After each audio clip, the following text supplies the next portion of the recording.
Welcome, ladies and gentlemen.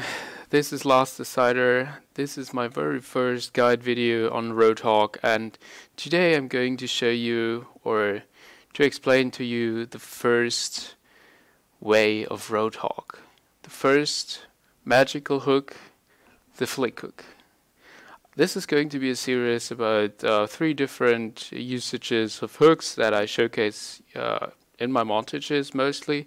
And for today I want to explain to you and show you in detail how to use the flick hook. You see most of my montages, the 180s, all the flashy things, and how to actually make use of those flashy flashy hooks. So first off, I'm going to explain to you how the one-shot combo applies properly, because it's very, very important that you know how to use it, and how to use the animation cancel with the melee attack, which comes mostly right after your left click. So when you hook a target, what you can do to prevent the target from fleeing right after you hook them towards you is that you can apply instant damage from your melee attack as well as your auto attack. What you're going to do basically is that when you're hooking the target, right after you're shooting with your left click, then you try to melee them instantly.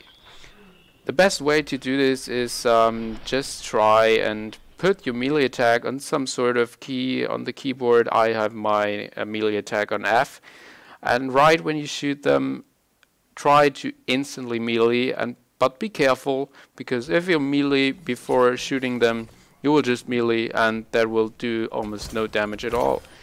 It's a very risky kind of method, but the animation cancel prevents especially heroes like Tracers and Genji from running away or using deflect, etc, etc, etc. In my opinion, this one-shot combo is very important, and that's the first part of it actually. The second part it expects you to walk towards target while you're hooking them, to close in the distance between you and the place where the hook target has been put onto. So back in the days when Roadhog Hook 1.0 something was out, you hooked them right in front of your main weapon, and they got killed instantly because you closed in the distance without even walking forwards, and that was pretty much an insta-kill. Since the distance between you and the hook target has now increased, it's been quite a few patches ago, I think it's almost a year or more, but since that has been increased, a guaranteed kill is only, you can only do that if you're actually closing in the distance. So basically when you're hooking the target, you walk forwards and then apply the left click and melee attack, and especially the animation cancel if needed. If you're doing it correctly and you hit the target right below the neck or just right below the chin, that's where where you get the most outcome of a hitbox. Then you will even kill Reapers or sometimes even Maze with 250 health. That's something not many people know, but it takes a lot of practice to get used to that. And now for the flick hook. In general, there are actually 2 types of flick hooks you can do in the game, which is basically first the one where your target is in line of sight and you can actually see them, but you don't aim at the target directly. Basically, if it's like somewhere close to the corner of your screen, you see someone target hiding somewhere, whatever, you can just pretend to look somewhere else to not draw their attention towards you. Because basically if people see that you're looking towards them, they always assume that you're attacking. So what you want to do in order to get an actual good value out of a flick hook is that you're looking somewhere else, trying to look at a different target and then surprise them with a flick hook. Basically, that's a very important aspect of the hook itself, because if the enemies don't expect the hook, then they can't react so fast in order to juke it or to use abilities in order to save themselves. For example, Tracer could blink and the Genji could deflect. And that's why the Tracer, God, not the Tracer, but in general, the hook itself requires some sort of awareness that you know where the people are, that you can see them either, or you can hear them, and if you can see them, you can try to do a flick to the side. Basically, it's kind of hard doing flicks in general, especially if you have a very low mouse sensitivity. Then you have to really move your mouse quite a lot over the table, over your mouse pad, and most of the time that takes too much time, and they have too many possibilities to react towards that. So if you want to really do the sort of flick hooks like I do, you need a high sensitivity. That way it's much easier to actually do a flick hook, but aiming gets much harder. A way to practice that, let's keep the flick hook simple.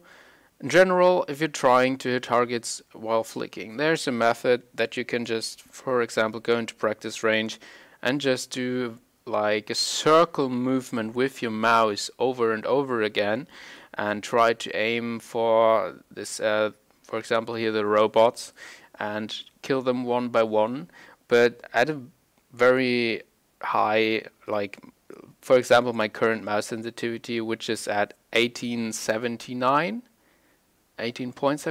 plus the 800 dpi, and then you can learn flicking bit by bit. It's very hard. It will take quite some time to get used to that sensitivity first, and then get used to the flicking aspect, because that requires you to move your mouse still quite fast, and you need to slow down your mouse very fast as well when you get close to the hooking target area. Basically when you turn around, and then you need to slow down in order to not hit it completely beside the target or miss it like madly, then that's something that really takes some practice. It's like one very fast and very coordinated movement. Basically that's how you can practice flicks in general.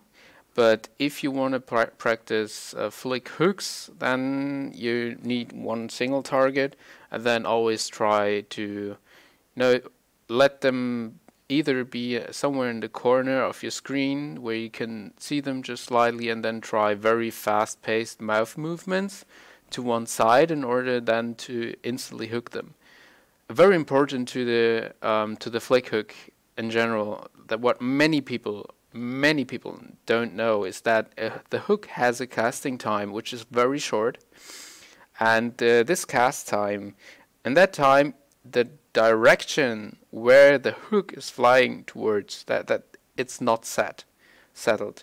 So basically just right after the cast time is finished, you have to put your mouse directly onto the target so that the hook flies towards it.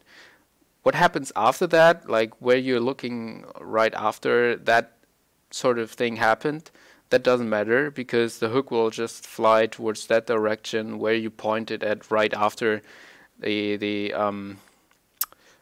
cast time is over. And that's important to notice when you're doing flicks in general, especially if you're doing 180 flicks, because that requires you to be even faster when turning around. So that's for the 180 hooks. There's a big problem. First off, you can't really see your target, unlike the first flick hook where the target is within your sight. So if your target is not within your sight and you still want to hook them, especially it's effective when the enemy is close up behind you, then you would want to know where the target is, and you determine that based off on the damage indicator if they attack you. That's basically you get the damage indicator is that around the crosshair in the middle of your screen, and that will tell you from where the enemy attacks, or you simply use the sound of their footsteps, for example, their movements, whatever they do. For that you would probably need a 5.1 surround sound system, so you really get a feeling of where they're attacking from. I think that's pretty helpful, at least for me so far. And those are two conditions you have to meet in order to be able to make a 180 hook work at all. There's a practice I did in the past, the practice range, where you simply stand in this one position and there's one target on top of the bridge as well. Like, that's a place. First off, it's not like one single mouse movement in one direction, basically only a horizontal, I think, or vertical. Yeah, you know what I mean, just one direction. But in that situation you also try to calculate in the height at which the enemy stands. So in order to do that, since if you have the 5.1 surround sound system, you try to visualize within your head, which is quite hard and takes a lot of practice, but you try to visualize based off of the sound where the enemy is currently walking along, like which path they might take, and then you can tell exactly where they're going, and then you can try to adapt your knowledge about the position of the enemy towards your mouse movement, which is extremely insanely hard. It took me quite a lot of practice, but it really pays out sometimes. It's much harder to hit a target which is not at the same height level as you are, but on high ground, for example. That's freaking insane to hit one of those hooks, and this is one of the best outcomes you could probably get.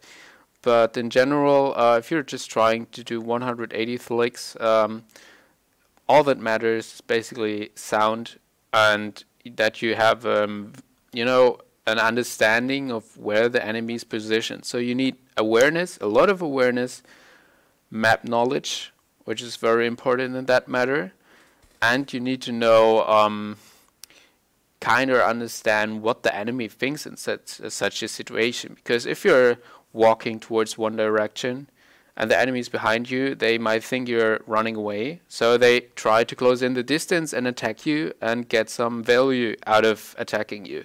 And since then they leave their defense pretty much open. It's one of the best situations to surprise attack them. One important thing about the 180th hook, I already told you that the cast time is very short on the hook, but if you apply and manage to do the casting while you're turning around, the only thing the enemy sees is that the hook is flying towards them. They don't even see that you're casting the hook.